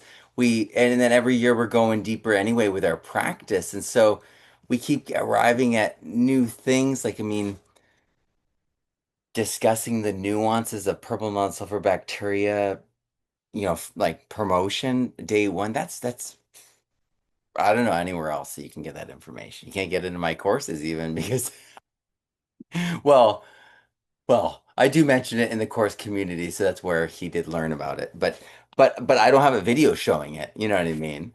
This is cutting edge stuff. So no, I definitely appreciate everyone being here participating. So we've got some work to do here. We've got some giveaways to do. So the soil light, which is this light right here, it attaches to, this is the base. I have one that attaches to the back. It's a light that goes on the objective of your microscope. So this one's only for microscope people. We're gonna be doing that. I've got either a food forest book for you or a regenerative ag book. It's your choice. You got to let me know when you email me from Permaculture Magazine. I've got We got t-shirts. I'm gonna give more than one away today. We got hats. I'm gonna give more than one away today. And then we have Kelpie Wilson's course. Uh, and then we have her book, and then I'm gonna give away a copy of Regenerative Soil. And so we got some giveaways to do. The goodie bags, I'm getting stuff like arriving this week from all the different people that contributed to the goodie bags. We have we have all sorts of amazing things from Fungi Perfecti, over $4,000 worth of myco-medicinals from Paul Stamets. I mean, he's been supporting us since the beginning. And then I've got, Blue Sky Biochar, someone who's supporting us since the beginning, Michael Whitman. His talk, I believe, is on Sunday or Saturday. Uh, Biochar, and he'll be with us on the panel on Sunday. Biochar, this stuff's the best biochar. You know how they talk about, some speakers will talk about the inconsistency of biochar, the inconsistency of process. People are DIYing it, they're getting all these different results, they get different feedstock every single time. That's not what this is. This is a consistent feedstock, a consistent mechanized process. It's true pyrolysis. So it's a very different product. And the second you feel it, and the second you like squish it, you're like, okay, this is not the biochar that my friend made, right? Um, and that's not saying that like making DIY biochar isn't effective. When we do it on a small scale, we can tailor it to almost anything, but it's going to have a personality going into it. The thing is, when you do it at such a large scale, they need it to be consistent. They need to be the same thing so they can do the same reaction or preparation for it for hundreds or thousands of acres every single time. And so the feedstock, the process, the temperature, all of that needs to be consistent.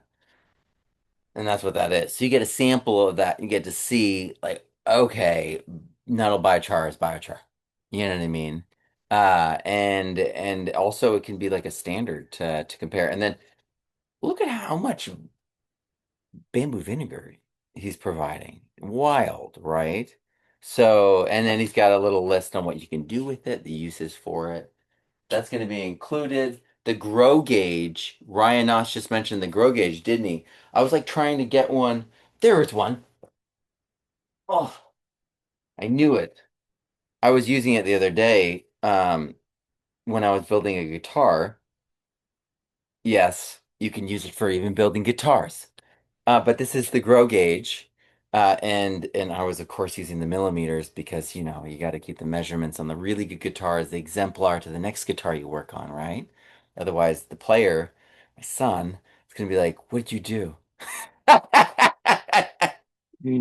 So every Christmas I turn into like a guitar shop for like a week or two. And I find a used guitar usually, and we pop the pickups and I heal the guitar. This time it was a little bit more of a journey than I expected. The guitar, the neck had been taken off and put on multiple times and drilled new holes. So the holes were like Swiss cheese. Oh my gosh. So I had to like fix that. But again, the person selling it to us thought they were ripping us off. Little did they know I was a guitar doctor. So anyway, the grow gauge, you can use this on your farm, you can be using this in your garden, or even building guitars because it is literally just a great tool. It's a universal tool. Um, and there's even more things that will be included in I'm expecting I believe 4-ounce bottles of Volcano Rain, which would be a game changer for a lot of people. As I said, this is without filters, taking care of problems that typically sometimes don't get filtered out. Like PFAS and chlorine, chloramine, sodium chloride, heavy metals, herbicides, pesticides, pharmaceuticals, VOCs, and more. Um, and then yeah, to the mercury, lead, arsenic. There's more information on their websites as well. But this is the company providing it for those guys. But it's also the case that I don't know if you guys see the way I do things. I look for replication. I look for replication, not only that for differentiation, but also because then we were in an ecosystem together. That's why it's so great that sensing is doing this and going redox. And then John will do his, and then it will be nutrients. Excellent. We get 2 meters. They do different things. That guarantees they'll both do well and survive, right? Because we need these things to survive and thrive because they're going to carry us into that next era of testing and feedback. So we're gonna have incredible and then I've got stickers and I've got other things I'm gonna be adding in and I'll talk about them more as they arrive. But goodie bags are there. That's a thing. I hope that you guys, if you're inspired by the videos, you can go to r-future.world and you can keep the whole conference. But I just really grateful that you all are here and let's begin. Let's do this giveaway. So, what's something new that you learned today?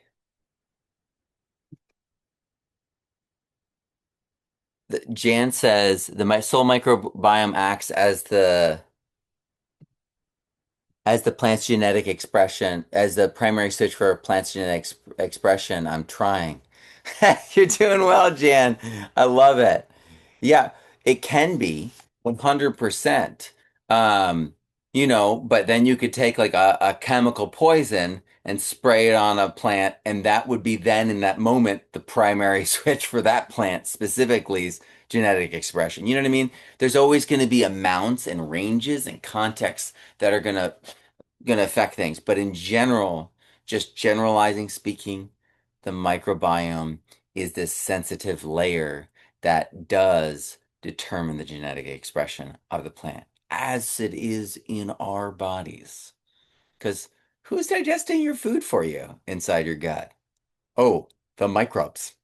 Yeah, they are. So, all right, rotting eggplant and compost saving lives, and streptomyces aren't regenerating in the soils. And why streptomyces aren't regenerating in the soils, Tony? Well, well, streptomyces, remember, it's the streptomyces that's in that is being used. It's basically been captured and then they owned it. And now it's this version that's an old version of streptomyces that is being used to make all the mycins that hopefully we don't take, but if we need to and we're going to die, take it. But antibiotics, that are the mycins, they're streptomyces, but they're an older version.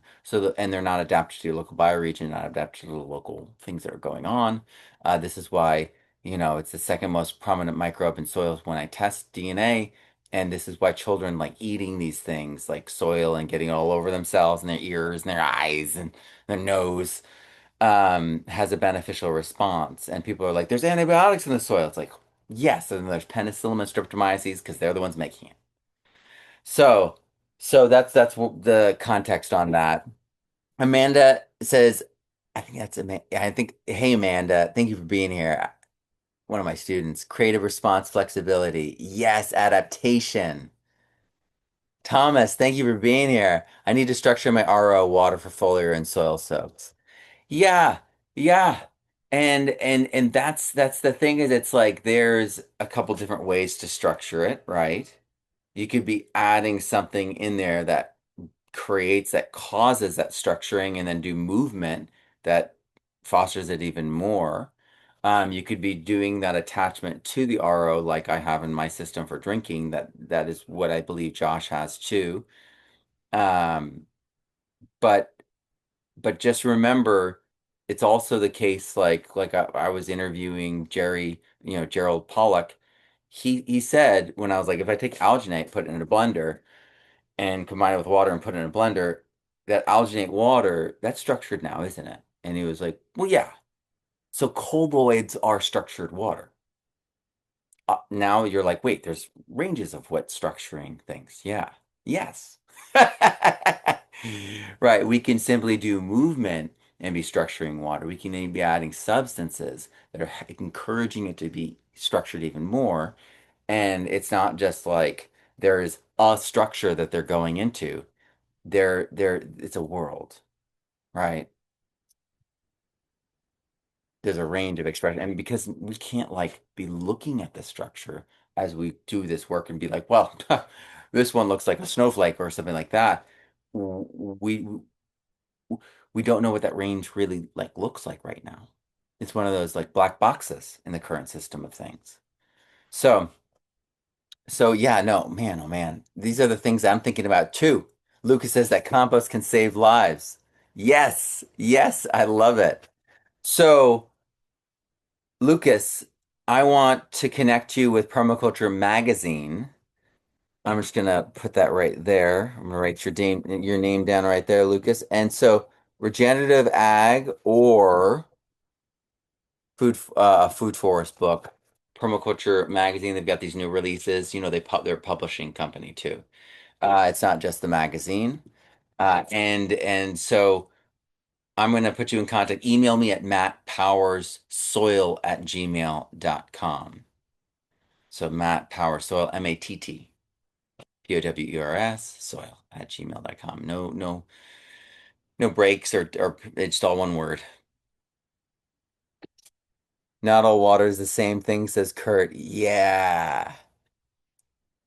Hey, Terry, water's functions and mineral intake. Thank you for being here. I remember sending you a goodie bag a few years ago, Terry. Thank you for being here. This is great. We got folks here who have been part of this community for years. It's our 6th year at Our Future, and it feels surreal at times. Man, oh man, love always says the importance of soil microscopy. Thank you for being here. Love always. So I want to send you a shirt, Love Always. So I don't know your name, but you're gonna let me know when you email me at mattpowerssoil@gmail because I do need a name to go with the address. Thank you for being here. I want to send you a t-shirt. You just let me know your size and I will get you one. If you're an XL or a large, and if you want an R soil t-shirt instead of one of these other design ones I have, like this, or the other one, um, those are separated out into sizes. So if you're like, I want a medium, it's going to be this or the other thing. It's not either. But the R Soil Conference extra t-shirts that I have, like the hat, I have extras. So I have an XL and a large. So if you are a large or an XL, you can just tell me that's what you want, and I'll make sure that happens. So send me an email. I'll send you a t-shirt. If that was confusing, just say your size. I'll send you something fun. And all right. And then so Lynn says cut weeds down and ferment them. Frank says the insurance companies push the use of chemicals. Yes, they do, Frank. And then if you guys noticed the whole thing where it's a single person that's actually the bank and they bioregionally located and you have to just convince that one person because they're the actual bank. So you're like going through Chase and then they give your loan. You may have experienced this. You get a mortgage through a big institution and then it goes and transfers like the second day and you're like, what's happening? They're like, oh, this is very normal. It goes to a single person. Notice this. So you can influence that person and people influence these people all the time because these banks are individual bankers that run these bioregions or the entire bank. Something to think about. So, so yeah, it's something I think about. Like this is the way the world works. This is crazy. Woo! So anyway, structured water makes a big difference for extracts, says Chuck. Yes, yes. Moses says structured water and compost tea are extract. I think we're gonna start doing some structured water. Yeah. And Volcano Rain, they talked about structured water. You know, part of that is this is, sulfate ions. What's the center of aqueous if you watch the lecture. Sulfate. Huh. Seems like certain people know something, right? Yeah. So again, it's like they're building off these center points, right? There are these essential things. So we can be partnering with these things. We can get that critter and a creature, or that structured water in some cases that are stabilized. That's the thing. The hydronium that aqueous has is stabilized. So it's not something that you're generating and then it's there. Okay. I mean, read the literature. So you're like, oh, well, I'm going to generate, I'm going to do electrolysis. I'm going to generate Brown's gas. I'm going to, oh, yeah. Turn off the machine and watch what happens. Get your ORP meter out and watch the number go back to normal. And then you go, okay, that's not stable. Gotta use that water quick. Yeah. So it's like very different. And yeah, we can DIY, but some people have really done some work, And then there's also generational work. Careful work, careful feeding, careful controls lead to training of microbes in very specific ways. I mean, this is the story of foundational fungi, right? This is Ryan's product. This is the story of EM, working with certain microbes that are powerhouses that have been trained through a process, through time and consistency. Number one thing, I mean, if you guys caught the panel day one with Mo, Mo was like, I really had to think about the environment I was creating. And if you think back to someone who's presented almost every single year here, William Padilla Brown, that's what he talks about. He's like, well, I'm really kind of a environmental control expert. That's why I can do algae. That's why I can do the fungi. That's why I can do, the saffron. He's good at all those things because he's understanding that it's this environment, a context, the situation, all the elements around the thing that need to be in that Goldilocks range. I love William. So you guys are awesome. You guys are just I'm literally reading the comments and I'm getting so excited by the things you guys are saying. Thank you for being here. Moses, I want to send you I want to send you a hat. So email me at mattpowersoil@gmail.com and I want to send you a hat. All right, I'm going to scroll down to the bottom again now. Yes, you, Moses. So, next question. What's something new you're now going to do because of things you've heard and learned today?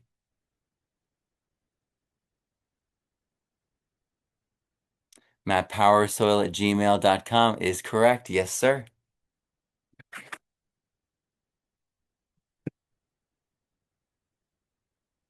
I wonder what the effect biologically was after the Boston Tea Party.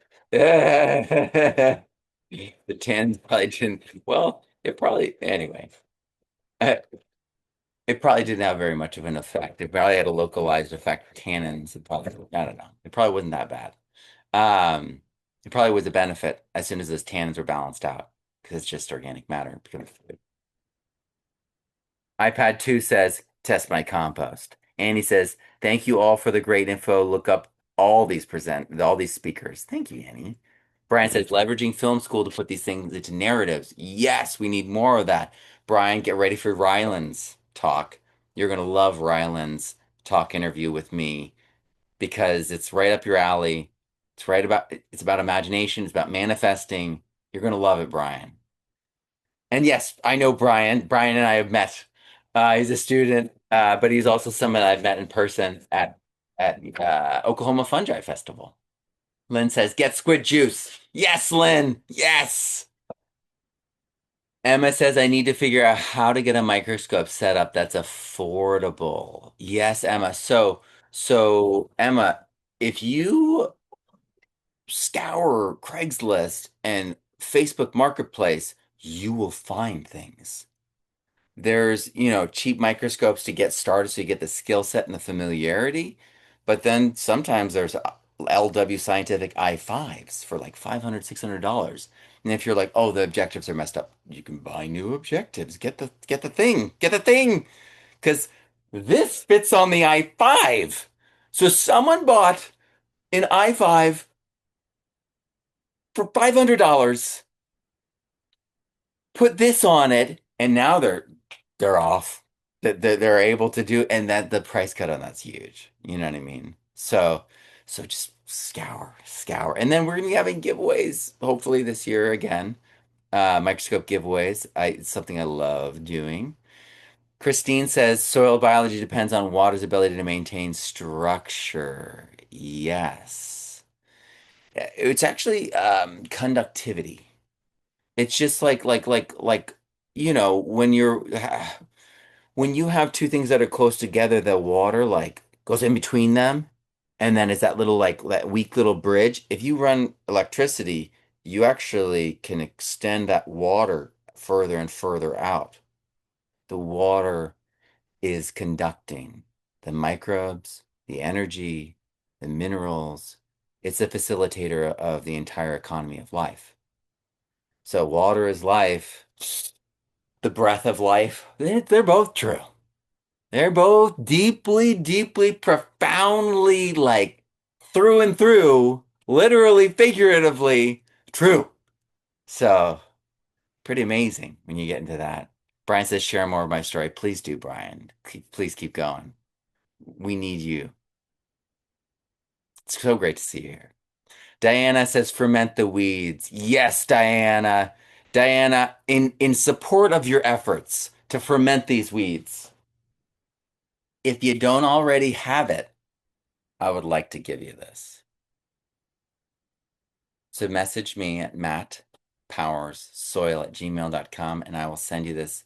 This will help with fermenting those weeds because you'll be like, well, it seems like I should be adding some EM. Yes, add some EM. You have some biocontrol in there so it doesn't stink, you know. All right. Well, you know, some people find the boozy smell of EM in certain stages to stink. They go into a bar, they're like, it stinks. And okay, that's your choice. I smell that smell and I think I'm about to play on stage. So for me, I've encoded something different. I don't drink, I'm not a beer drinker or anything like that, but that smell of beer soaked into wood, that literally is like, I need to get ready to go on stage. Like, because I was a touring bar band musician.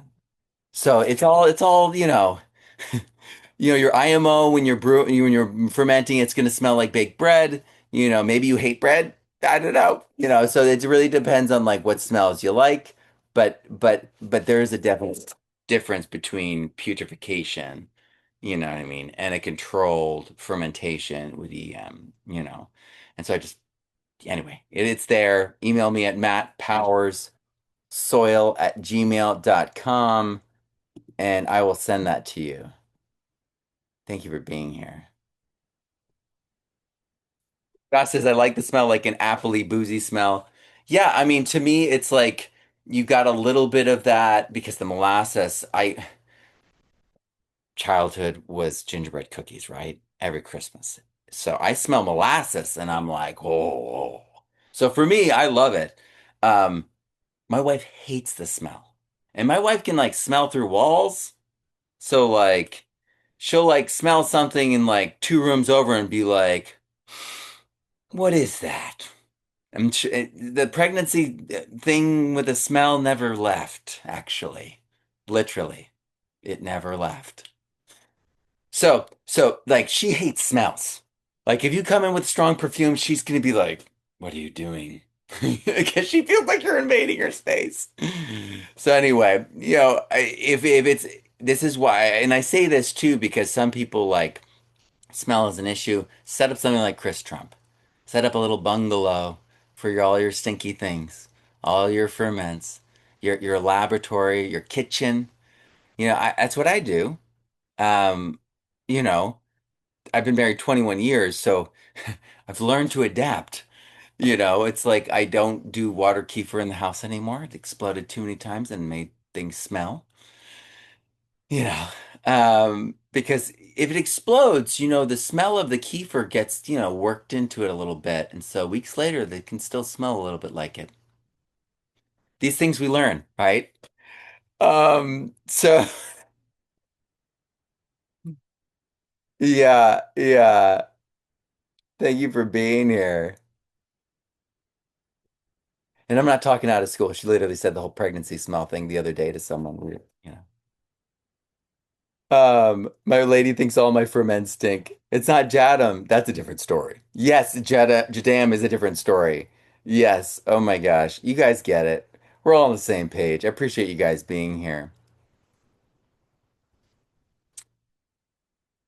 I want to learn more about structuring water. Yes. The thing is, it's like I want to be able to verify it in a way like with a microscope we verify things. And then I want to have that be like, oh, I need to structure it more, or this is ideal. You know what I mean? I want to be able to judge things like that, but that's part of how I am. I can't get around my desire to see things and make sure that they're working the way that I expect them to or perceive them to. I just always want to check my comprehension with looking at the real thing because it's like it's nature. There's going to be adaptation, evolution, and change, to degrees in certain areas. And then where it doesn't change, it's exposing and reinforcing a universal principle, which I also want to witness, and want to witness those universal principles at work because that solidifies our comprehension in a way that words on a page can be the best words on a page. I love books, but experience is authentic learning that is completely different. It's like Ryan and I are going to be doing this hands-on practical, farm scale consultancy training because we're going to go out there and get our hands into it. And it's using those tools that overcomes that. Josh talked about it. He talked about how you either expand or die, but those aren't even the words. Expand or die is a political term from a different era, isn't it? Yeah, from history class. Expand or die. And so you're like, wait a second. They're telling the farmers that with different words, and then have you ever overextended your garden? I know you have. I know you have. And then not had enough water? That sucks. It sucks. I've done it. Or you don't have enough physical bandwidth. Yeah, that's happened to me too. It's natural, it's pretty human. And so they're gamifying part of the human consciousness that is a natural tendency to think more is better, or we need to work more to get more, or we're running out and scarcity, so we gotta protect, right? They're just operating upon that. And we need to realize what is happening to us, step back and honor reality, but also not allow it to get out of control. Because so much of these things is about triggering a process that causes us to be in a perpetual state of stress, of fear, of uncertainty, of just checking in, all of that. So I really appreciate you guys being here. Um, Melissa says LW is very helpful with giving advice on how to build a microscope one piece at a time. Thank you, Melissa. Larry says 90% of all food in West Virginia comes from out of state. That is frightening, Larry, isn't it? That's so frightening. That's so dangerous. The thing is, we're kind of in like a hysterically dangerous situation. And because it's like that point, and if you've experienced this, you know exactly what I'm talking about. The point when you realize you're hydroplaning. You're like, the wheels are not in contact with the ground. The wheels are not in contact with the ground. Well, if you're a skier, it's that moment that you know that like you caught an edge and that you actually can't recover. And you're like, this is gonna freaking hurt. I'm going 50, 60 miles per hour and I am no longer in control. And I'm about to hit something. Yeah. We're there with our food. And that's why you have certain people who get really worked up around this, because they see that. It's like, well, this is why Joel Salatin can come off a little bit like upset at times. He's really scared and worried for everyone. Now, he's gonna have food. He's there. His family's gonna be fine. All the people that work under him and all the fiefdoms that are he's involved, they're all gonna do fine. Their actually business is probably gonna explode, you know, but that won't be fun. You know what I mean? Because at that point, it's like they're probably gonna start giving away food free because people are starving. You know. So 100%, Larry. I want to send you a t-shirt. Yeah, I want to send you a t-shirt. Message me at mattpowerssoil@gmail.com. All right. And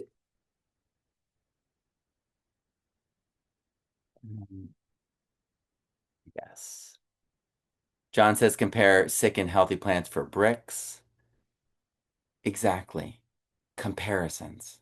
So many people are just looking at the good things, the good ones. And then the difference between the ones who are doing really well could often be like negligible, right? And so you're looking at things that are like this, the variations. But if you're looking at the worst and the best, you're going to see that difference and that will develop your eye, uh, especially initially. I'm going to try fermenting more for spraying molds and seed starting, says Zoom user. I love it. Yes. So I want to send you, Zoom user, a book by Kelpie Wilson on biochar and has every kind of instance on how to use biochar. You can be using it in your ferments. You can be using all sorts of ways. So I want to send you that book. So email me at mattpowerssoil@gmail.com. All right. All right. So now we're down to the soilite and the Kelpie cores, which are over here. So with the soilite, this is going to be for folks with a microscope. We're going to be a little discriminating over here because I really want this to go to someone who's going to use it. Thank you for being here. And so I think you're going to be able to request which one you want, the table stand one or the one that attaches to the back. The one that attaches to the back is specifically the i4. So the LW Scientific i4 has these screws in the back plate that you can attach this to. But I'll connect you with them and you'll be able to work it out. They will send them to you directly. So my question to you is, what do you want to look at with this? This is a light from above, not from below, so you're not creating silhouettes, seeing the surface. Colleen says the surface of fungi. Thank you for being here, Colleen. Jeff says, check my roots grown into IMO inoculated compost. Yeah. That's the thing that's like you can immediately see like the rate of like rhizophagy. Annie says, me, my light is going out and flashing all the time. Oh, okay.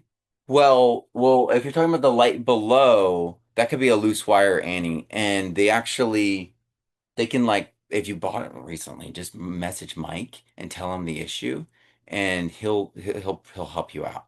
So we'll help you with that for sure.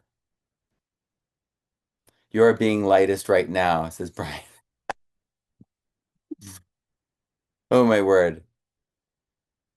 iPad 2 says nematodes. It's a little tricky. You got to make sure that you're on the surface of something that has nematodes in it first. And then it's like, remember, with nematodes, unless you're doing a brew with Mo or adding kimchi to your pile. kimchi makes the nematodes go crazy. Hint, hint. Unless you're having high levels of nematodes, it's going to be harder to catch them on the surface. And then they're going to be ghost-like. So you got to be like really like looking for the translucent move. It's a little bit like the movie The Predator, where there's that thing moving and it's clear, but you can still see it. That's what it will look like. It'll look ghost-like. It's very interesting.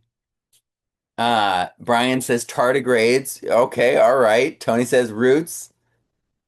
Melissa says compost. And Melissa then says fungi. I love it. I love it. Zachary says I want to examine the growth of wild source fungi. Thank you all so much. This is so great. I think we're gonna do the thing I never do, right? And do the first one. Colleen, I want to send you this. I saw your little one there. You can use it with them and explore everything.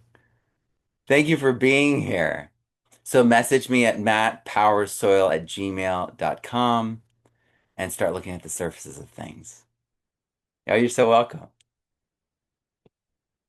I love it. Oh yeah, you've got the LW, so you'll be able to get the one that mounts on the back. Congratulations. I love it. All right, now Kelpie's course. So I'm going to read this blurb on this. There's only one biochar course I consistently recommend, and it's Practical Biochar with Kelpie Wilson. I'll add in right here that there was no biochar manual, biochar focused book, biochar alone document, or anything before Kelpie. Like this book she created that I already gave away, um, nothing existed, right? So I'll keep going. A lot of people talk about biochar, but Kelsey has spent years doing real burns, real trials, and real soil work. While she covers the theory in great and easy to follow details, she's helped thousands learn how to make biochar that holds water and supports highly productive nutrient-dense plants. I wouldn't learn from anyone else until January 21st. You can register for our online practical biochar course for $50 off using the promo code OurFutureBiochar. All uppercase, all one word. I wouldn't miss this opportunity to sign up for the discount. So we're going to be giving away one of those right now. So before you run and do that, you might win. And like I was saying, Kelpie is someone who brought the resource because there's so much confusion. If you're going off of certain examples, certain tests, I mean, they're applying char and calling it biochar. And I even have a biochar company who's doing compost and biochar and calling it something else, but then calling the char itself biochar before they even combine it. And that's even in regenerative soil. I include that guy in there because it shows the confusion. Because if you just think everyone thinks your definition is the definition that they're using, uh-oh. Uh-oh. Because you think you're talking the same language, you're not talking the same language. Biochar is something completely different to them. They're just using char. And so the study of biochar has like scientific papers, and they're taking char to environments that are not pyrophytic. And they're just putting it into the ground, disrupting the carbon to nitrogen ratio, duh, and then seeing detrimental reactions. But all of us here kind of common sense wise go, well, yeah, you just imbalanced it. It's like biochar is biologically enhanced and balanced. So when you're adding it, it's going into the right direction you would like, or it's keeping it in the where you are. So, but we got to understand that people are literally speaking a different language because their words mean something different for them. And it's not something to like be judgmental about. It's something to be aware of because these are good people trying to do good things. And they're actually blocking themselves from understanding too. So they're locked into like a echo chamber, like biochar, and they think you're talking about biochar too. So you're talking about biochar, and they're like, "Oh no, I do biochar. It's char." You see that? They're locked into their own space. They don't even they can't even hear you. They can't even hear that your word biochar is not their word. So that's why I do that. That's why I do that because I really want people to go, oh. Are you meaning biochar with compost on it or just like the raw charcoal? And then they go, well, and then they realize, right? Just that question alone makes someone go, because it fundamentally it's like it's biochar, right? And but they're using it wrong. And you'll go on TED Talks and they're literally talking about char and they're saying biochar the whole time, unapologetically. So so just keep that in mind. She's someone who's done so much research. She's done so much work in this space, and they've got case studies and field trials. And like I said before, it's a nuanced space. And so I really appreciate Kelpie's work in that regard. It's just the same thing with like compost, where you have like large scale farmers, they're applying compost and they hate compost now. They're like, you ruined my field, you hippie. Right? They're mad and they're judgmental because yeah, thanks, Zach. One person laughed.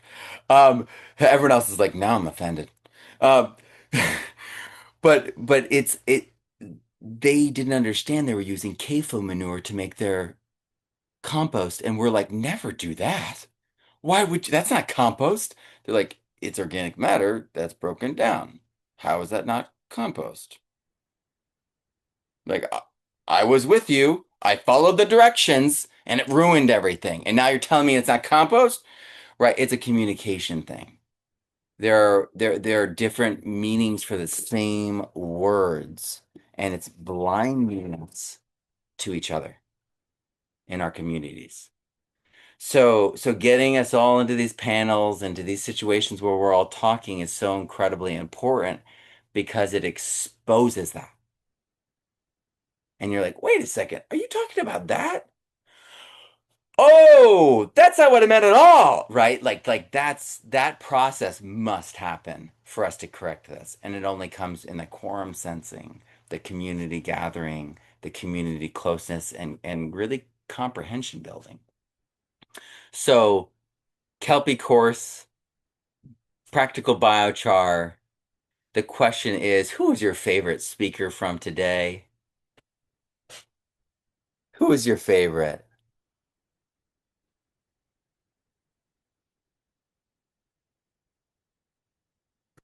Oh man, Love always says Matt, you. Thank you so much. Olivia says Josh. Yeah, Craig says Josh. I love it.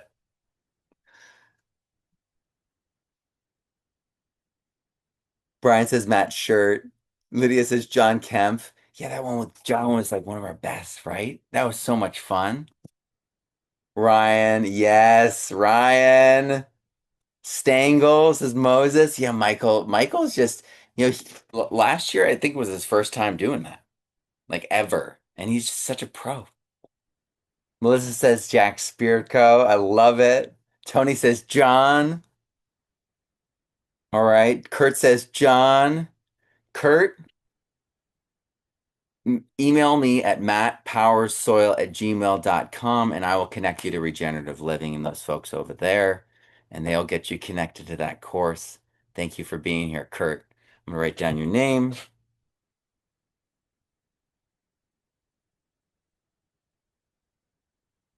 All right. Thank you so much for joining us today. Join us live. And this is just day 2, guys. We got 3 more days.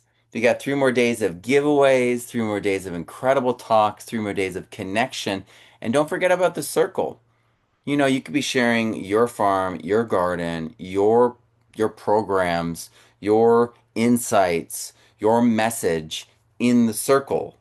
And there's a huge part of this community there. And you could be sharing, you could be commenting, liking, connecting, networking and doing all that work there as if you were at the conference and in the hallway. That's what I wanted to simulate because I'm a hallway guy. I know Ryan and I are always like in the hallway talking, and then I'm like, wait a second. This is that moment that my wife would go, shh, because I'm being too loud. And like what actually happened was when I was a kid, our school didn't have any microphones. And so MK, the musical teacher, she's the music teacher, but we were doing this musical.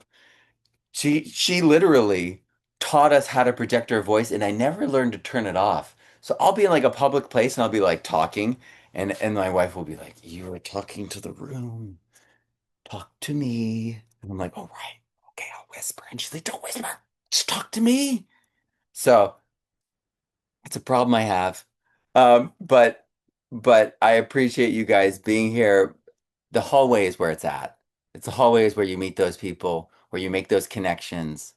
That's where I met Mike Skinner from Aqueous. It was in a hallway at Soilcraft. Me probably talking too loud and him popping in and saying, "Hey, we need to talk redox. That's my language." So I really appreciate you guys being here and being part of this. The excitement in this space, the enthusiasm, the breakthroughs, the amazing things happening. This is really just the beginning, but what you all are seeing is the taking off of this space. Many of us have been doing this for many, many years, and now we're seeing that traction build. Hawassi Products, literally, they're talking about their extractor, right? At Acres this year, they go, last year no one had any idea what compass extract is, but this year, no one doesn't know. They all know. And that's the difference. The awareness is there. And this is something that's happening organically, and that the whole Maha movement is put a name to something that was already happening. There was already a demand, an imperative, something in our heart that like this needs to be fixed, this needs to be regenerated, the health of this needs to be seen to. We need to care for our community at a different level. And that imperative, that heart imperative, uh, that's alive in us, in this community, and it's growing and moving forward, and people are seeing it in each other now. And that is that tipping point where you're recognizing other people. You're like, "Hey, you're in this too." "Yeah, I'm in this too. We're in this together." And that compounding of energy that you get when you see someone who is on the same path as you, that is building, and we're feeling it, and it's only going to get better. It's only going to get better from here. So thank you for being here. Thank you for being part of this. I'm Matt Powers. Grow abundantly, learn daily, and live regeneratively. And I will see you all tomorrow. Oh, say goodbye. Take care, Matt. See you, Thank you Matt. so much for everything. Thank you very Love much, you everyone. guys. Thank Love you, you, Matt. Matt. Goodbye. Bye, everybody. Thank you. Thank you. Thanks, Matt. Excellent. Thank Thanks, you. Matt.